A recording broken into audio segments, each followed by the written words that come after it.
Redação Tropical. Olha, agora são 9h20 em ponto. Estamos no ar.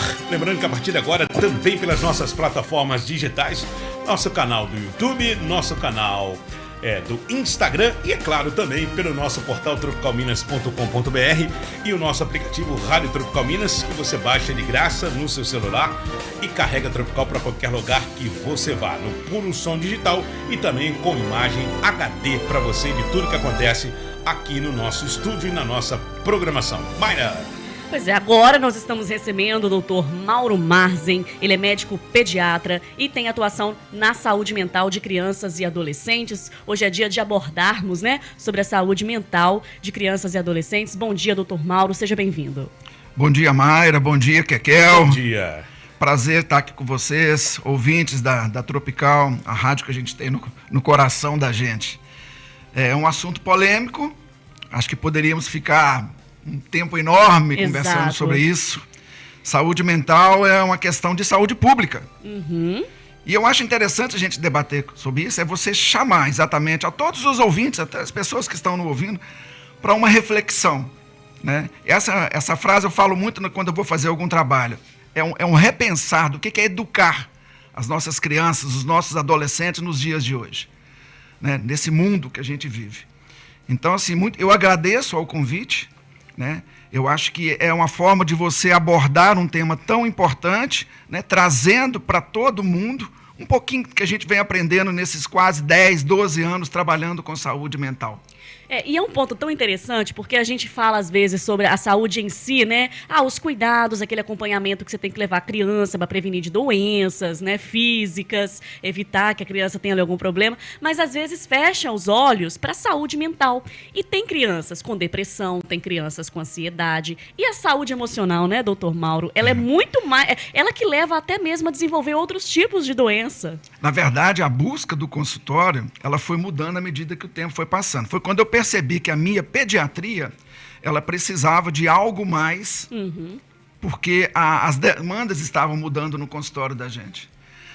E a faculdade não me ensinou isso. A faculdade me ensinou a tratar essas questões que você acabou de citar, Você leva a sua criança porque ela está gripada, porque ela está com uma diarreia, porque ela está com uma infecção, mas não é o que a gente está vendo. Nós temos hoje um adoecimento mental. Eu nunca imaginei que eu fosse partir para essa área. Nunca imaginei. Só que as demandas no consultório, elas foram mudando. E aí houve essa necessidade da gente mergulhar a fundo nessa questão da saúde mental. Gratificante, sim, porque você consegue tratar a criança como um todo. Mas eu nunca imaginei que eu ia pegar uma criança onde eu teria que, com 7, 8, 9, 10 anos de idade, estar falando sobre ansiedade, sobre depressão, sobre estresse emocional. E aí são vários fatores que contribuíram para isso ao longo dos anos, que a gente vai estar falando um pouquinho sobre isso aqui.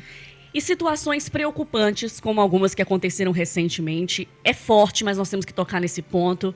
Nós tivemos aquele caso do adolescente, se não me engano, de 14 anos, que matou os pais e o irmão, com toda a frieza do mundo. O caso que ganhou uma repercussão muito grande e até mesmo quando se perguntava sobre o fato, o adolescente ele não demonstrava nenhum tipo de comoção diante do que ele fez com a própria família, contra a própria família.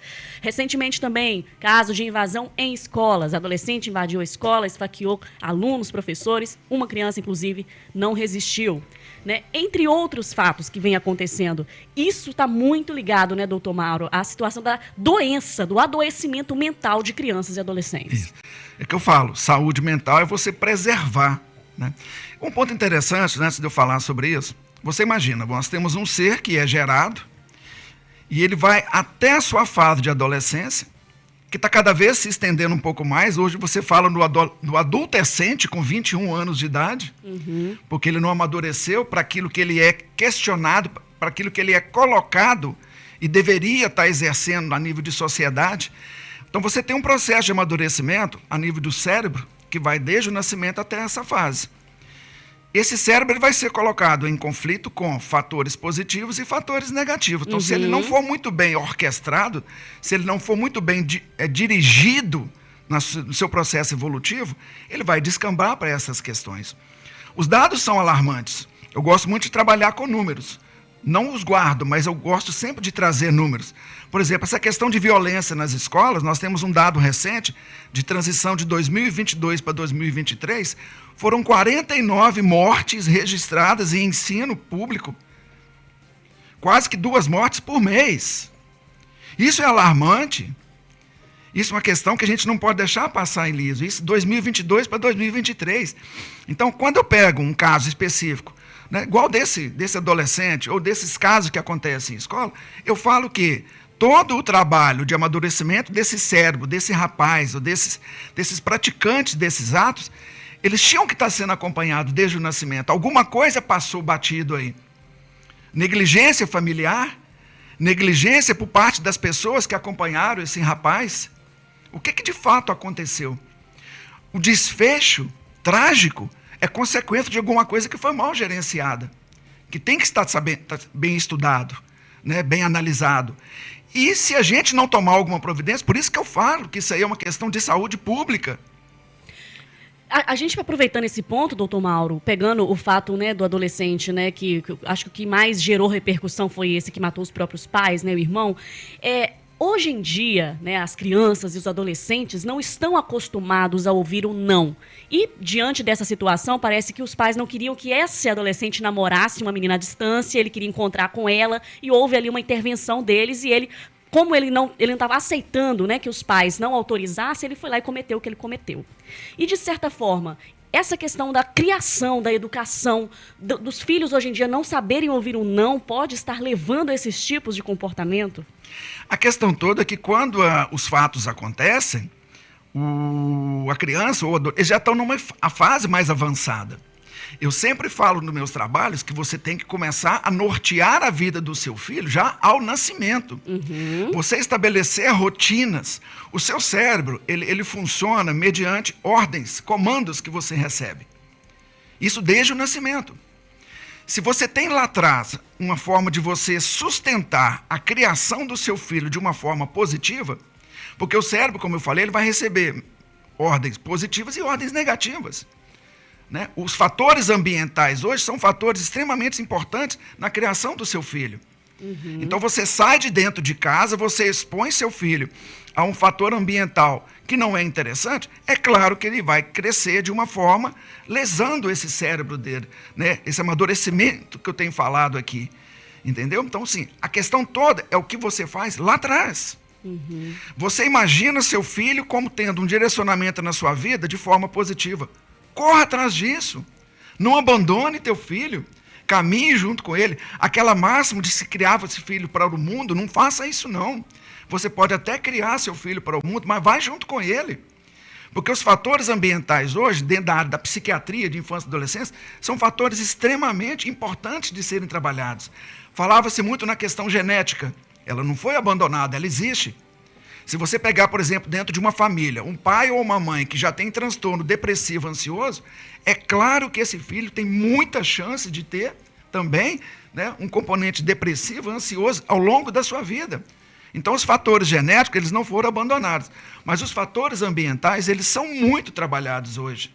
Você pega a nível de escola, bullying. Uhum. Não se falava em bullying. Você tinha brincadeira com colegas. Só que a questão desse amadurecimento emocional fez com que as pessoas trabalhassem, então, a questão do bullying, que está sendo muito mal trabalhado. Você não tem um suporte, você não tem um apoio adequado para isso, até pela própria falta de profissionais que queiram trabalhar nessa área. E é claro que isso vai trazer consequências que não as que a gente gostaria, e a gente está vendo acontecer. Ô, doutor, a Mayra tocou no assunto de criação. Veja bem, eu tenho 52 anos, né? Eu fui criado de uma maneira, né? Eu estudava, né? Almoçava e tal, e tinha minha corriola na rua, né? Ia lá jogar minha bola, soltar minha pipa, brincar, enfim. Hoje em dia a gente vê crianças, né? Sem essa forma de sociabilidade. Ela não conversa mais, não tem colega, não tem coleguinha. O coleguinha tá virtual, tá do outro lado de uma tela, onde eles ficam batendo papo, né? Não se brinca mais de maneira saudável, de um pique, de um polícia ladrão, enfim, de pipa, de jogar bola, de pular muro e sair correndo, porque, né, até tiro de sal já levei na bunda, então porque pulava de muro para jogar bola no campo que não podia, né, em condomínio que não podia. Mas eu tive infância. Hoje em dia a gente vê crianças sem infância, doutor. Mas é o que nós estamos comentando aqui, que é o gerenciamento da vida do teu filho, é o pai e a mãe que vão fornecer a ele. Né? A criança, hoje, ela tem um excesso de exposição às telas. Né? Esse brincar que você fala, que para mim isso aí é o ser criança, né? Claro que a gente vive em situações hoje que às vezes você tem medo de deixar seu filho na rua porque vem um doido de moto e de carro, passa em cima dele. Então são questões que você tem que se adaptar ao modelo de vida que a gente vive hoje, né? Mas você não tenha dúvida. E aí o que a gente percebe o quê? Um abandono. Eu falo nas minhas entrelinhas que essa busca, né, de um espaço na sociedade pela mulher, e que de direito era dela mesma, ela tinha que buscar esse espaço, ninguém mediu as consequências disso aí. Ninguém mediu. Até, desculpa cortar o senhor. Não tem problema nenhum, não. Porque isso é um fato realmente a gente tem que levar em conta, porque eu, por exemplo, assim, eu chegava na escola, eu tinha meu almoço prontinho, almoçava e tal, como eu falei agora há pouco. E depois estudava e ia para a rua. Então tinha tudo preparado. Eu tinha um esquema em volta de mim. Hoje em dia a gente vê isso, crianças se virando mais cedo e tal, em virtude dessa mão de obra, de uma vida mais difícil hoje em dia, né? Se tinha uma vida, a gente tem que levar em conta também que se tinha uma vida mais tranquila no passado, né? Mas tudo bem. Mas não temos mais isso hoje, então nós temos que nos adaptar. Né? Então, quando eu falei para você aqui, cria-se uma rotina aos moldes do que é o mundo hoje, do que é o nosso dia a dia hoje, né? Quando eu disse que você estabelece para o seu cérebro uma rotina desde lá atrás, desde o nascimento, você não vai ter esse tipo de problema, né? Nós ainda temos famílias onde se colocam regras, né? Você acabou de citar aqui, Mayra, a questão de regras, né? Do saber dizer sim, do saber dizer não. Isso. Hoje houve uma inversão de valores. Hoje os pais estão um pouco com medo, né, de determinar determinadas coisas com seus filhos, com medo de que tipo de represália eles poderiam ter. Então, realmente, houve uma inversão de valores. Mas isso tudo chama-se criar rotinas. Se a criança já vem desde lá de trás com essa rotina de que eu acordei, eu fui para a escola, eu voltei, eu almocei, eu posso descansar, eu posso até ter uma exposição às telas, porque não tem como a gente fugir desse mundo hoje, não tem como. Né? É tampar o sol com a peneira. Então você pode incluir na sua rotina do dia a dia o uso de telas. Até porque as próprias escolas hoje mandam pesquisar na internet, já não é mais nos livros, é na internet. Então você não tem como fugir desse meio. Né? Então você pode ter esse tempo para poder mexer no seu celular, no seu tablet, no seu computador. Não tem problema agora, desde que seja definido regras. O que está acontecendo muito é isso. Né? E, inclusive, é um dos fatores que você tem de aumento aos transtornos, é esse uso abusivo de telas, dos jogos, né? Desse se relacionar de forma virtual, de procurar relacionar. Como que você se relaciona com uma pessoa de forma virtual, se o gostoso de um relacionamento é o toque, é o olhar nos olhos, é o carinho que você faz a uma pessoa, é um abraço, é um aperto de mão. Como que você faz isso de forma virtual? E isso é uma das coisas que mais impacta no aumento crescente que a gente tem dos transtornos na infância e adolescência. E o interessante que você citou nesse ponto era uma pergunta que eu queria fazer. A gente vê, antigamente, e a gente sabe que isso sempre existiu. Eu fui diagnosticada depois de adulta com TDAH, mas é porque eu sempre fui aquela criança acelerada e tal, ansiosa. E hoje em dia a gente vê que a maioria das crianças que nasce, né, ela já é diagnosticada com algum tipo de transtorno. Aí vem o autismo, vem o TDAH, vem outros tipos de transtornos. Esse aumento, né, na sua visão, doutor Mauro, você até citou a questão das telas, mas talvez as pessoas também não culpam muito, às vezes, algum comportamento ligado a isso. Porque ele tem transtorno autista. Porque ele tem TDAH. Então, ele se comporta dessa forma por causa disso. Será que isso já não virou tipo uma normalização que sempre... Já se rotulou, Já né? se rotulou, sempre com esse tipo de diagnóstico? Não, e outra coisa, dentro desse seu contexto, Mara, aí a criação já vem em virtude disso. Não, tadinho, ele tem esse probleminha. Ai, não vamos fazer isso com ele não, porque ele não pode fazer isso, não pode fazer aquilo, porque ele é problemático, ele tem isso aqui. Porque eu me lembro que, voltando ao passado, mais ou menos, se tinha nada disso, eu era também peralta, eu também era interativo, eu também brincava sozinho nas minhas... Eu não tinha nada disso. Hoje em dia já tem essa... fulano tem isso, fulano tem aquilo, né? E já virou modinha, né? Qualquer um já rotula e já fala, ele tem e tal. E até que ponto? E outra coisa também, dentro desse contexto, é o seguinte... Essa geração nova perdeu medo, doutor? Porque eu fazia tudo que eu fazia, mas era cagão. Eu tinha medo das consequências do que podia acontecer. E a gente vê essa juventude hoje sem medo nenhum das consequências do que pode acontecer. Bom, fato é, a geração, sim, mudou, né? As gerações, e elas vão mudando. A grande questão é você ter que acompanhar essas mudanças, né? E o que a gente percebe muito na prática é que essas crianças, elas estão vindo para a gente hoje muito mais inteligentes sobre alguns aspectos, né? Do que nós éramos, às vezes, na nossa época, né? E os pais não estão acompanhando isso. Os pais não estão acompanhando. E pegando esse ponto que você falou, né? Parece que está sendo dado mais diagnóstico, parece que está se falando mais em transtorno. Não, o que acontece, sim, e é mais estudado. Nós temos hoje mais profissionais que estão atuando nessa área, agindo nessa área, fazendo pesquisa nessa área.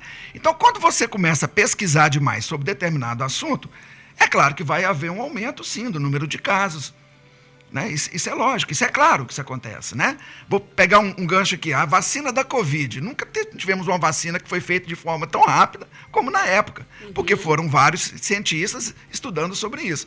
Então, é claro que iriam aumentar.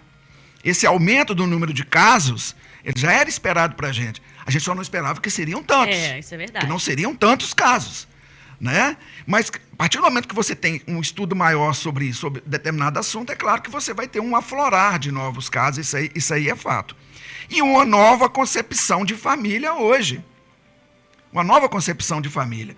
Né? E o que acontece é exatamente isso. Os filhos foram mudando, as crianças foram mudando, os adolescentes foram mudando, e os pais pararam um pouco no tempo. Né? Essa fala que a gente escutava antes, isso vai passar, isso é da adolescência, isso vai passar, passa. Mas tem passado de forma, às vezes, um pouco sofrida, de forma, às vezes, um pouco angustiante, sabe? Temerários que somos por algumas questões que estão acontecendo. Então, vai passar, passa. Mas não precisaria estar passando da forma como está passando se houvesse um olhar diferente para essas questões que estão ocorrendo. Isso está aí para todo mundo ver. Eu acho interessante desse programa exatamente isso. É um despertar nos nossos ouvintes, papai, mamãe, sociedade, um olhar diferente para estas crianças, para esses adolescentes que estão se apresentando. Não são mais os mesmos. Essa era digital, é claro que impôs um amadurecimento, por um lado positivo, mas por um lado muito negativo, do que é viver nos dias de hoje. Enclausurados dentro de um apartamento, dentro de uma casa, porque você não tem mais condições de colocar seu filho na rua. Tem sim. Bastaria que você criasse uma dinâmica do seu dia a dia, que você reservasse um tempo para monitorar. Para poder monitorar isso aí. Os parques continuam aí, nas nossas vizinhanças. Temos que criar o quê? Mecanismo que a gente possa estar levando as nossas crianças para curti-lo agora. Eles estão ficando dentro de casa, expostos o quê? A questões que às vezes a gente nem sabe. Você sai para trabalhar e seu filho fica em casa ali, com pessoas que não têm o mínimo, às vezes, de domínio sobre essa questão de tela. E essa turminha é inteligente e muito. Eles sabem dominar a tela. E o que está acontecendo? Isso é um dos fatores que a gente vê mais influenciadores. Um excesso de exposição à tela interfere no sono, interfere no humor dessa criança, interfere no comportamento, interfere na alimentação. É claro que consequências vão vir. O brincar gostoso, que é o que você acabou de citar, quase não existe mais por causa disso. Pois é, doutor, Mayra conhece também, eu tenho um sobrinho que é alarmante a dependência que ele tem da tela. Né? Recentemente eu tirei férias, não sei se você conhece o Espírito Santo, né? Nós estávamos na praia, o computador dele deu um defeito, esse menino entrou em pânico de uma tal maneira né, que eu tava assustado. Como eu venho de uma geração assim mais ríspida, que a gente não admitia esse tipo de coisa, quando fizesse uma coisa dessa, o pai pegava o chinelo e o chinelo comia, né? Então, o sistema nervoso aflora, né? Porque ele tava maluco. Ele, eu não gosto disso aqui, eu não gosto de uma praia maravilhosa, um dia maravilhoso, você dar uma caminhada, você bater um papo, você ir pra praia, ficar na areia. Mas ele não queria saber, ele não vai, ele não sai, ele fica na dependência da tela, né? E eu com 13, 14 anos, eu já andava pra tudo quanto é canto. O menino não sabe tomar um ônibus. Pois O ônibus é rápido pra ir pra escola. Mas aí você dá um passo para trás e pensa o seguinte: quem deu tela para esse menino? Não foi ele que comprou. Então eu volto a citar, é o gerenciamento, é o estabelecer de uma rotina dentro de casa. É a questão de uma comodidade que a gente vê em muitos lares por parte dos pais, que enquanto o menino está mexendo ali na tela, não está perturbando, no perdão da palavra, não está enchendo o saco dele dentro de casa. Aí ele pode fazer o que ele quiser e não vai ter ninguém perturbando. A hora que assustou, meu amigo, já era tarde. Acha bonitinho, né? Ai, que bonitinho, olha, 2 aninhos de idade, como é que já domina o celular, né? Tão inteligente. Deixa eu pegar um ponto importante, porque a gente tinha abordado os transtornos, mas tem um fato, doutor Mauro, que eu quero até que após o intervalo o senhor responda pra gente, que ninguém quer tocar porque é muito pesado. Porque a gente até citou no início aqueles episódios e tá ligado a uma questão de psicopatia que a gente tem que falar, Sim. Porque existe a psicopatia infantil e eu queria que o senhor falasse pra gente, pode ser considerado um tipo de transtorno, como identificar, porque esse é um ponto que tem que ser abordado e às vezes a gente coloca muito o TDAH, o autismo e esquece que existem outras situações até piores, né, que levam a esses tipos de fatos que nós citamos aqui. Vamos para o intervalo rapidinho, na volta ele fala pra gente. Redação Tropical. De volta com o nosso Redação Tropical nessa manhã de quinta-feira aqui, conversando com o Dr. Mauro, psiquiatra, né, que pediatra, desculpa, que trabalha, né, nessa área de saúde mental, né? Por isso eu até troquei as bolas aqui, né? Enfim, até o ouvinte aqui fez uma pergunta relacionada a isso. Enfim. Bom, lembrando que essa entrevista vai estar na íntegra também daqui a pouquinho no nosso portal tropicalminas.com.br. Olha, doutor Mauro Marzen, eu deixei uma pergunta aberta aqui antes da gente ir para o intervalo sobre a questão da psicopatia infantil, que é um ponto que as pessoas não tocam, mas é muito importante. Já viu aquele caso de uma criança, um adolescente, que por prazer pega um animalzinho ali e faz uma judiação com pura frieza? Eu já vi criança espremer um animal assim sem motivo nenhum, simplesmente por fazer. Entre outros pontos, como esses que a gente citou do rapaz, né, que matou aí a família, enfim. Vamos falar um pouquinho de psicopatia infantil. Pois é, se eu for contar para você os casos que eu pego, que eu atendo, né? Dessas crianças que agem sem remorso, dessas crianças que agem que parece que não tem Deus no coração, que não tem sensibilidade, que não amam, né? Fazer isso com o animal, mas a gente vê isso na prática sim. Isso tudo é fruto de um desenvolvimento inadequado do seu sistema nervoso, do seu cérebro. Influenciado por questões, as quais a gente até já citou aqui, né? Principalmente questões ambientais, questões familiares. E é claro que essa criança está crescendo num meio e que fez com que ela se tornasse dessa forma. Mas quando ela chega a esse ponto de tomar uma atitude dessa, né, é claro que a coisa já está bagunçada, né? Quando você procura dar um diagnóstico precoce, o intuito é exatamente esse, não é medicar. A gente vive um momento de muita medicalização, acreditar que todas essas crianças precisam tomar medicamentos para que ela tenha um contexto de vida saudável. Não, não é isso. É você dar a essa criança a oportunidade de se expressar, né? A psicopatia, ou falando de uma forma assim mais que dê para a gente entender, essa mudança no comportamento, que é uma coisa que os pais têm que estar atentos. O que a gente mais fala nas nossas entrelinhas é: preste atenção no comportamento do seu filho já desde o nascimento. Isso. No olhar, no choro, na maneira dele de se postar à medida que for passando o tempo. Quando você pega lá na frente já alguém que tem uma atitude de extremo, né, é porque a coisa lá atrás foi mal gerenciada. Né? Então você tem que estar atento, são essas questões. Uma coisa que a gente prega muito: o isolamento social, né? Não gostar mais de fazer coisas que antes gostavam de fazer. São pontos que a gente vai assim, enumerando, sabe? Questão da higiene, questão de queda do rendimento escolar. Atente-se a isso. Atente-se ao olhar do seu filho, porque ele vai, de alguma forma, clamar e tentar dizer para você que ele não está bem. E essa atitude dele de fazer uma judiação com um animal chegou no extremo. Ele tipo assim, tá vendo? Vocês não me olharam? O olhar de pai e de mãe, eu fiz o que fiz para chamar a atenção de vocês, que eu não estou bem. Esse é o clamor da criança, né? Eu fico assim, eu estou com 31 anos de pediatria.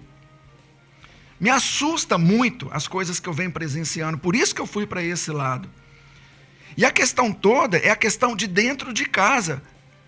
Não é dar à escola ser ela aquela que vai educar seu filho, não. A escola complementa. O educar é dentro de casa. Mas dentro de casa você tem um pai e uma mãe que quando chegam estão cansados, dão a tela para o seu filho, porque um quer ir para o quarto, outro quer ir para o outro, quer ir para frente da televisão, não tem diálogo, não tem conversa. Olha o meio que essa criança está sendo gerada. 30 minutos, 40 minutos de afago, de carinho, de uma conversa com seu filho, você vai tirá-lo de situações que podem chegar a um extremismo muito grande. Hoje dizem, na verdade, que toda criança, se mal gerenciada, ela vai desenvolver um transtorno. Uhum. Isso já é fato, isso é científico. Né? Eu trouxe alguns dados que eu vou estar apresentando aqui que mostram. Aí você pega o quê? A questão do uso de drogas, cada vez iniciando mais cedo. A questão do abuso dentro de casa, que a maioria dos abusos que a gente tem são praticados dentro de casa. Pai, tio, avô. Como a negligência da mãe com medo de denunciar.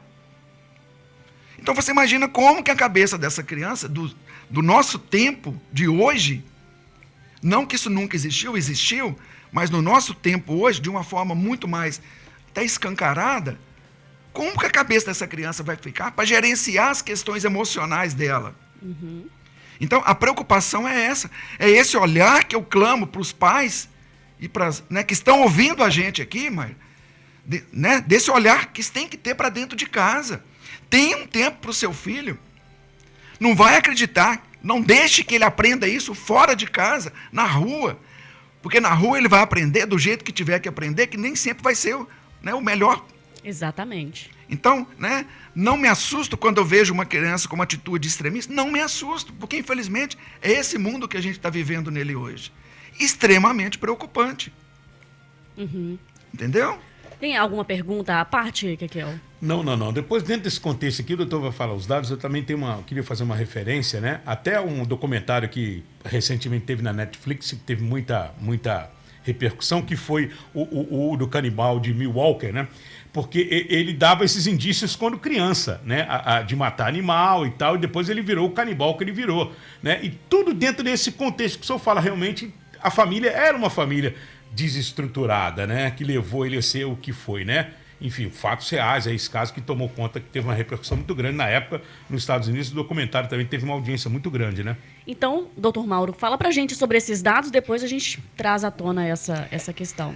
Porque assim, eu acho interessante números, porque números despertam na gente o que de fato está acontecendo, né? Então, igual, por exemplo, eu falei do uso ou da experimentação ou da exposição ao uso de drogas, né? Nos últimos 1 ano e meio, houve um crescimento extremamente, assim, muito alto no meio dos escolares, né? 13, 17 anos, né? E sendo que abaixo de 13 anos já há um aumento de 4% a 5% nos últimos anos. Então, assim, é assustador isso aí, né? Outra questão, região, você pensa, por exemplo, esse uso de drogas restrito a pessoas que às vezes não têm um conhecimento. Não. O maior índice de aumento que você tem em regiões sul e sudeste, onde, teoricamente, você tem um poder aquisitivo um pouco melhor quando você compara norte, nordeste. Uhum. Então, esse aumento é excessivo. E o que é mais alarmante, aumentando muito em meninas. Meninas.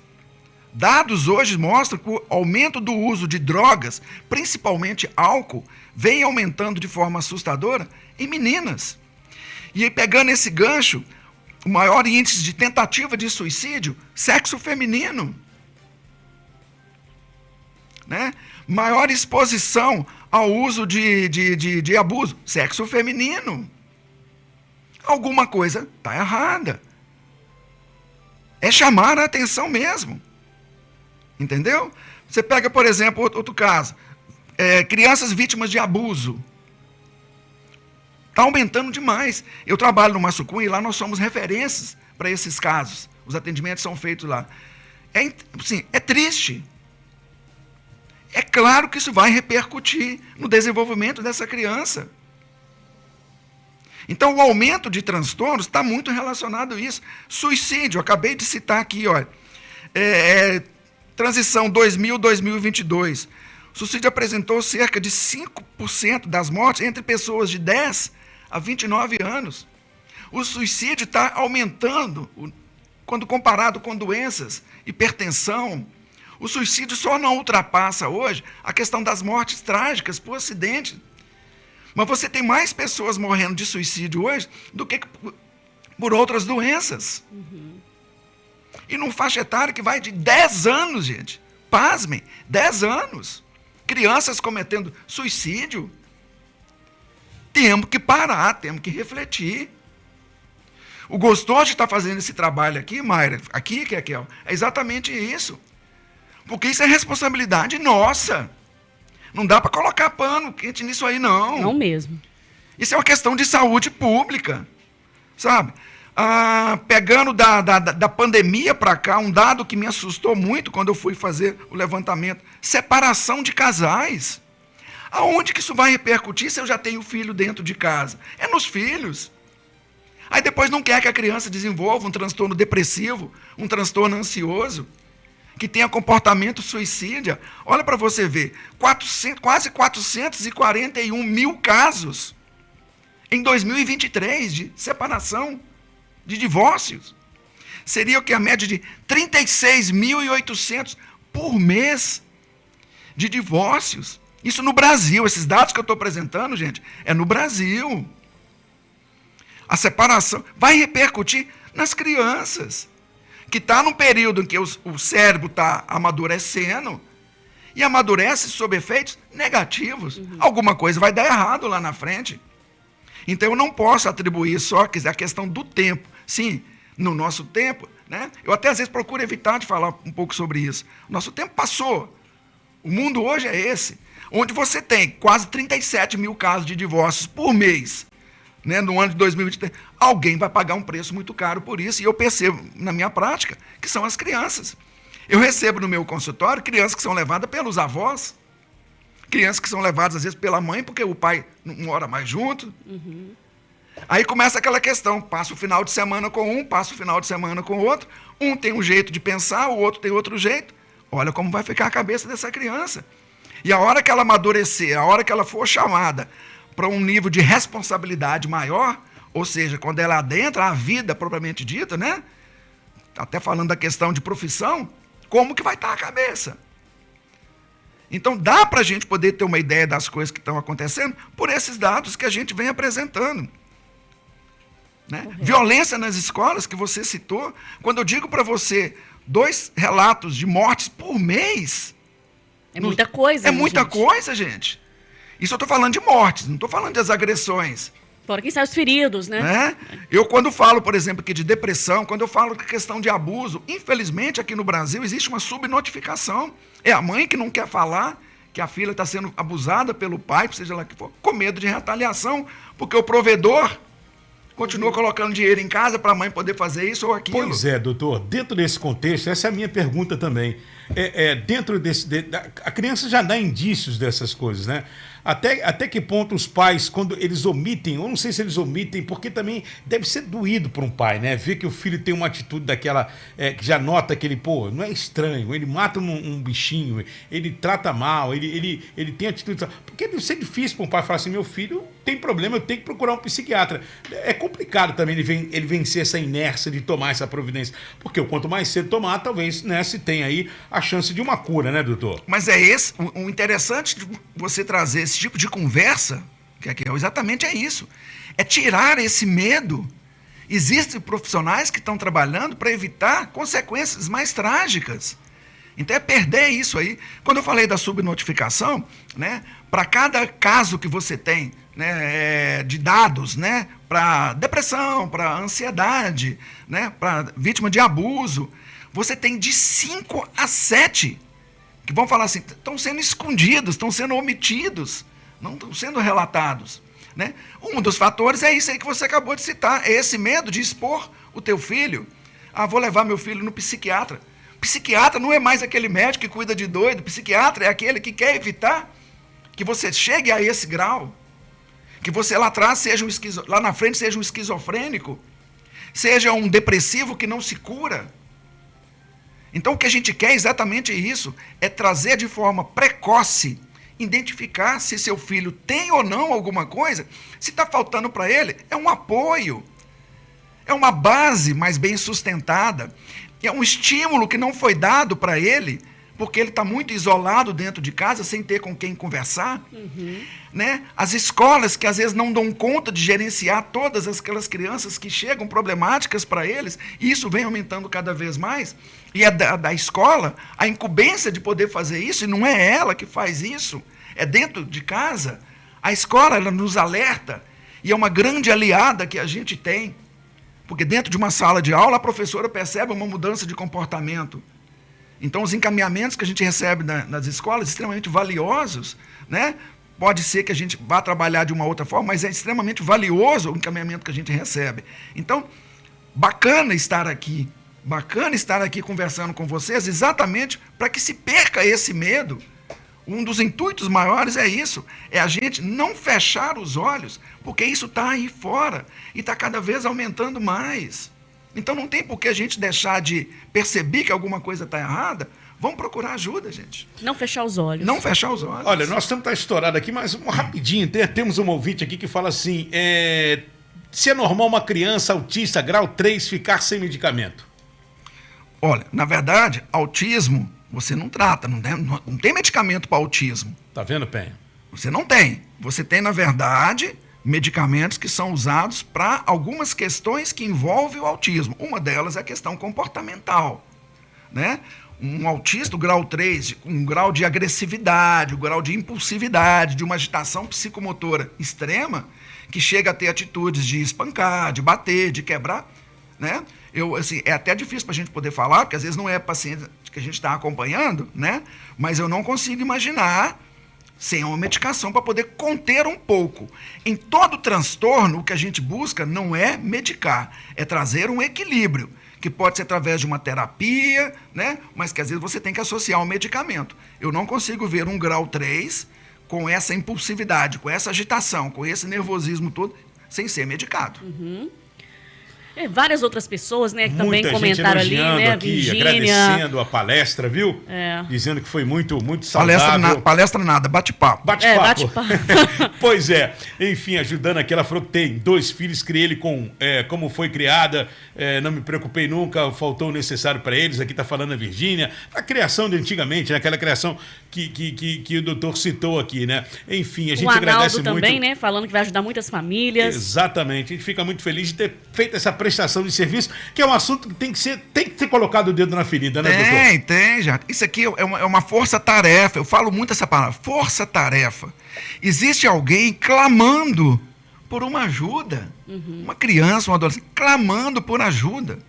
E se você pega esse contexto desde lá de trás, desde a fase do pós-parto, e vai acompanhando essa criança de forma tranquila, serena, né? Pontuando se percebeu alguma coisa que está errada, lá na frente não vai dar errado. Mas o que a gente percebe muito é esse abandono da família, abandono da escola, abandono do serviço público. Eu gostaria muito que estivesse ouvindo isso, porque saúde mental é problema de saúde pública. Eu trabalho nessa área lá em Fabriciano. Eu tenho uma prefeitura em Fabriciano que começou, né, com o Marcos Vinícius, que o Sadi está tentando, de todas as maneiras, manter funcionando uma unidade que possa dar esse apoio e que, graças a Deus, a gente tem conseguido muito isso aí. Muito, muito, muito, né, que é o CAPSI. Né, que é assim, funciona bem, funciona, tem suas limitações, tem, mas é uma questão de saúde pública. Sim.